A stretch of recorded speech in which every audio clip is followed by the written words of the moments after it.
मुंबईतल्या दादर कबूतरखान्याबाबत उद्या हायकोर्टात सुनावणी होतीये। 13 ऑगस्टपर्यंत कुणीही माध्यमांशी बोलू नये असं आवाहन जैन महासंघाच्या ललित गांधी यांनी केलेलं आहे।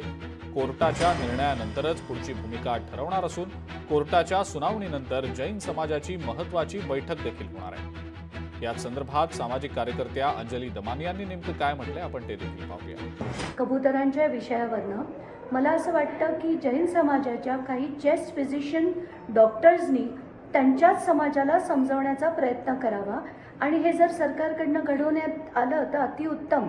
कारण हिस्टोप्लाझ्मोसिस, क्रिप्टोकोकासिस सारखे अनेक बॅक्टेरियल फंगल इन्फेक्शन ज्यांनी न्यूमोनायटिस होतं, रेस्पिरेटरी डिसऑर्डर्स होतात, अशा अनेक गोष्टी या सगळ्यांनी होतात। हे जर त्यांच्याच समाजाच्या डॉक्टर्सनी त्या जैन मुनींना समजावलं तर बरं होईल, कारण उगाच वाद करण्यात काहीच पॉईंट नाही आहे।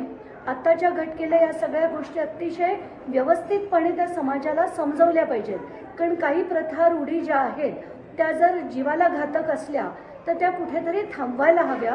ही समज त्यांना जर व्यवस्थितपणे दिली तर हा वाद नक्कीच मिटेल। लोकशाही मराठी ऐका, पहा, जागरूक रहा।